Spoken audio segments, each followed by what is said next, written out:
Bonjour à tous de Strasbourg où se termine la session plénière du mois de mai.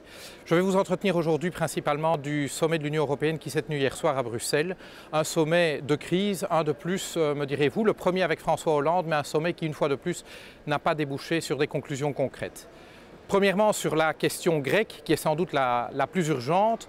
On assiste un petit peu à la scène du pompier pyromane puisque après une semaine où un certain nombre de dirigeants européens, au nombre desquels il faut compter malheureusement un certain nombre de Belges comme Karel de Gucht, le commissaire au commerce, ou Luc Koen, le patron de la Banque nationale de Belgique, se sont répandus en déclaration sur le fait que la Grèce sortirait sans doute de l'euro, que finalement tout cela n'était pas si grave, alimentant ainsi une panique bancaire en Grèce. Après avoir fait cela, les Européens se réunissent pour dire non, nous voulons absolument que la Grèce reste dans l'euro, mais sans formuler le début du commencement d'une approche qui rende cela possible. Aujourd'hui, l'urgence, c'est de dire aux Grecs que quoi qu'il arrive, nous respecterons les résultats des élections qui auront lieu le 17 juin. La démocratie passe avant tout et c'est avec les dirigeants qui seront élus le 17 juin que les dirigeants européens doivent trouver un modus vivendi qui permette à la Grèce de sortir de la crise tout en restant dans l'euro.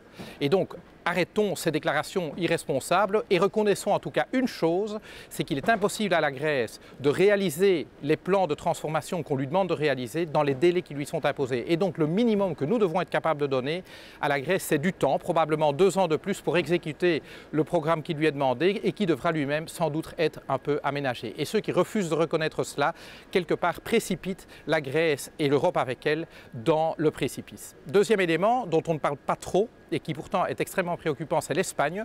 L'Espagne où en fait les comptes de la crise de la bulle immobilière n'ont toujours pas été soldés. Selon les estimations les plus prudentes, il y a à peu près 230 milliards de créances douteuses dans les livres des banques espagnoles. Ce sont des créances ce sont des pertes en fait qui n'ont toujours pas été actées. Et il est évident que le jour où elles le seront, eh bien, il faudra recapitaliser massivement le secteur bancaire espagnol. Là non plus, pas de réponse de la part du Conseil d'hier.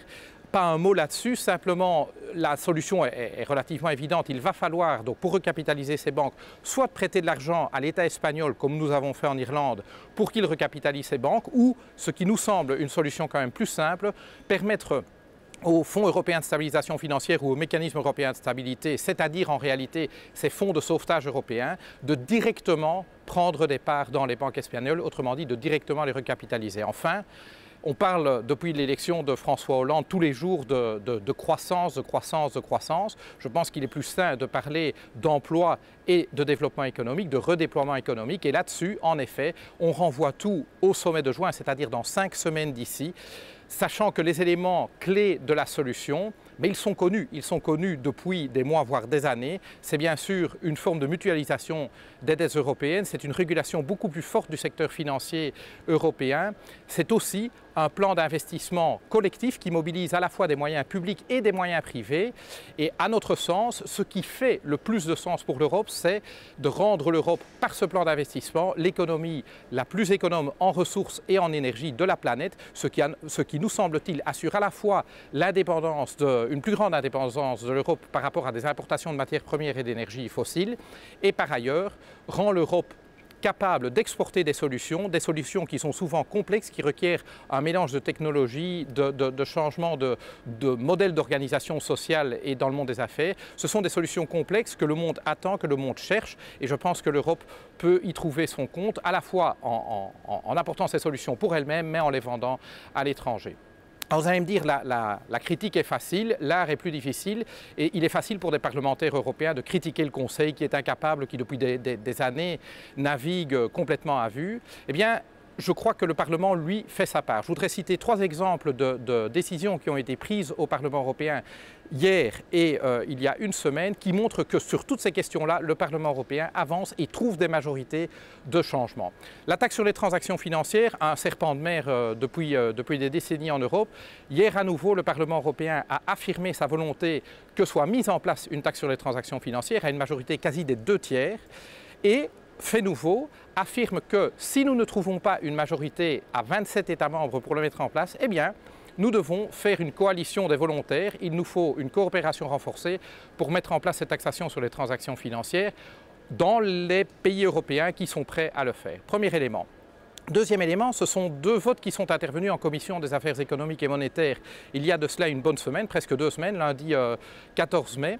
Que s'est-il passé là? D'une part, le Parlement européen a pris position sur la régulation des banques. C'est un texte extrêmement important, c'est ce qu'on appelle souvent Bâle 3, du nom du comité de Bâle qui a produit les premières propositions en la matière. Eh bien, le Parlement européen a pris une position extrêmement en pointe sur la question à la fois des fonds propres, de la liquidité, de l'effet de levier, des rémunérations des banquiers, mais aussi sur la question des quotas de femmes dans les organes dirigeants.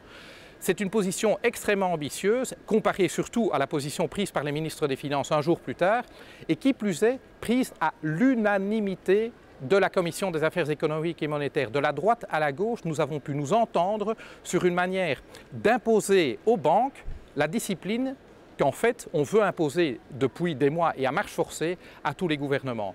Deuxième élément donc, qui montre que le Parlement est capable de s'entendre sur des mesures ambitieuses.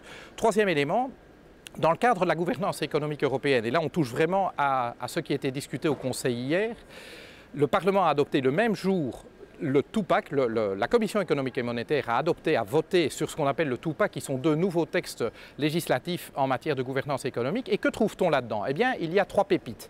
Première pépite, c'est la mise en place d'une première forme de mutualisation des dettes sous la forme de ce qu'on appelle le fonds de rédemption, c'est-à-dire un fonds qui absorberait les dettes du passé, au-delà de 60% du PIB, des États membres, et de manière mutualisée. Et donc ça peut être vu comme un premier pas vers des euro-obligations pour les dettes du futur. Deuxième élément, c'est justement pour les nouvelles dettes en Europe, une forme de coordination de l'émission des dettes entre les États membres, pour toutes les nouvelles émissions de dettes. Troisième élément, et c'est sans doute l'élément le plus révolutionnaire, c'est une injonction faite à la Commission de venir avec un plan qui soit susceptible de mobiliser des investissements à hauteur d'1% du PIB, c'est-à-dire 130 milliards d'euros par an, en Europe pendant les 10 ans qui viennent, investissements bien sûr à la fois publics et privés, qui permettent en effet de donner un coup de fouet à l'économie européenne. Et évidemment, nous souhaitons que ce soit dans le sens d'une transformation, d'une transition vers de l'économie. Voilà à nouveau un point sur lequel le Parlement européen a trouvé une majorité, a donc décidé. Et au moment où le Parlement européen décide, eh bien, on constate que le Conseil peine toujours à trouver une vision commune et des mesures communes à prendre. Voilà où on en est aujourd'hui. J'ai envie de dire qu'au stade où on en est, le temps commence à sérieusement presser. Cela fait bientôt 4 ans que la crise a commencé.